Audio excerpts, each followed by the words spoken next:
The single quality that predicts business longevity isn't strategy, talent, or funding. It's the institutional courage to look backwards at yesterday's gaps. While startups rush forward chasing growth and enterprises protect established processes, the organizations quietly dominating their categories have institutionalized the uncomfortable discipline of gap analysis. Studies show leaders who dedicate 15 minutes daily to structured gap review create teams that solve problems faster, improve processes more, and effectively adapt to market changes at 56% more successful. They are brave enough to institutionalize backward glances. Are you brave enough to institutionalize backward glances, or will you keep rushing forward with blinders on? It's my fault. It's the way I start every one of the risk meetings. It's my fault and everything's my fault. If the dog ate your homework, it's my fault. That's how I begin one of the challenging meetings that I have on a regular basis. As a project manager running multi-million-dollar projects, as a family member, as a person who belongs to many charitable organizations, when we sit down for one specific meeting, I start that way. And I make it so ridiculous that it's totally my fault. Why? Because people are afraid that the blame will come back to them. Even in volunteer organizations where they're volunteering their time, they keep looking around because they're afraid that people are not going to appreciate what they do, or they're embarrassed because it didn't work perfectly. And in the reality of the world, it never does. Most people don't create perfection.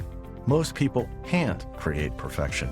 And especially in the workaday world, in the fast-paced world, things will never go like planned. Ask any military advisor, ask any project manager, everything goes awry.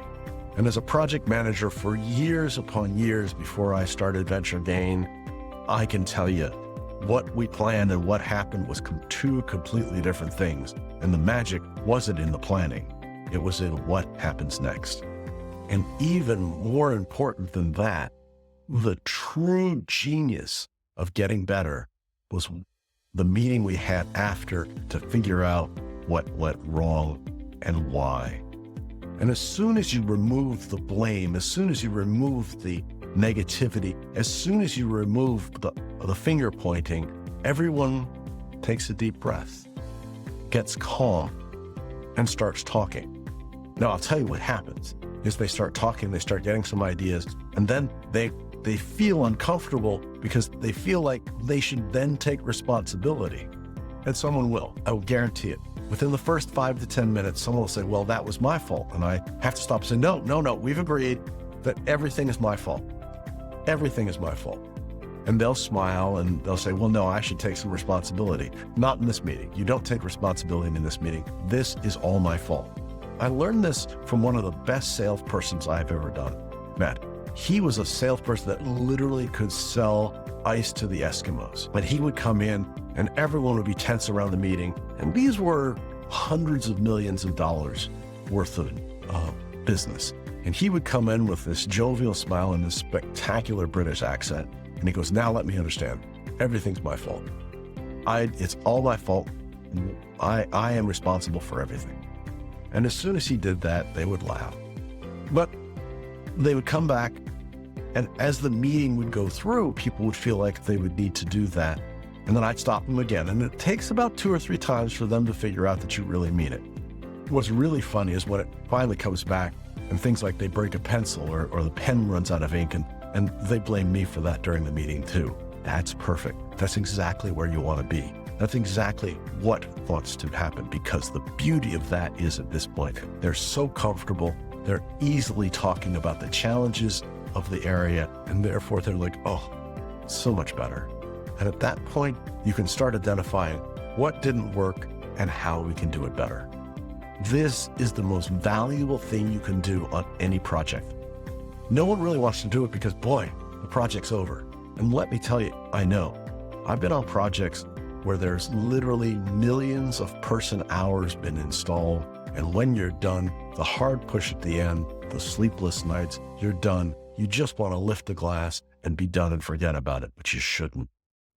you're doing yourself, your company, and your community a disservice by not sitting down and talking about all the things that went wrong and how you do it better. So I joke when I come into a company, all I do is come in with a list and a bunch of scars. And the scars are the most important parts. I can tell you, after 12 years of being in this industry and understanding the online community and processes, that there are things that we all do. And if you could plan for them up front, then they never happen again. So those learnings happen over a regular period of time. The first major multi-million-dollar launch I did online, we had all sorts of contingencies, but I didn't count on the power failure of our video provider who was on the East Coast because of a hurricane. I didn't even know where our video provider was located until they went down, and I found out they were in New York City when New York went dark. So from now on, I always have 2 video systems ready and running to go so that we can back it up on a regular basis. People are like, that's a real waste of money. Until last year, when it happened again. And all of a sudden, I looked like a genius. No, I just had that scar before. So many ways, if you want to build your expertise, if you want to build your understanding, if you want to build the way you want to work, then go ahead. Go ahead and take the chance. Take the blame for everything and really understand how we can all do it better. The single quality that predicts business longevity isn't strategy. It isn't talent or funding. It's the institutional courage to look backwards at yesterday's gaps. While startups rush towards chasing growth and enterprise protect their established processes, the organization that quietly dominated categories have institutionalized their uncomfortable discipline of gap analysis. Studies show that leaders who dedicate 15 minutes daily to structured gap review create teams that solve problems 71% faster, improve processes 43 times more efficiently, and adapt to market changes. Are you brave enough to institutionalize the backward glances, or will you keep rushing forward with blinders on? That's my challenge to you. My challenge to you is step back, ask the hard questions, figure out how to do it differently. And maybe you can't influence every bit of that difference, but you can identify what you can do to mitigate that. And you will start looking like you're magic. You will start looking like you can read the world, you can read the tea leaves, you know what's going to happen. And all that is that you've been through it before, you did the gap analysis, and you figured out the difference between the two. A powerful tool. And I'm going to encourage you to take a few minutes, and even if you do it as an informal thing, try it.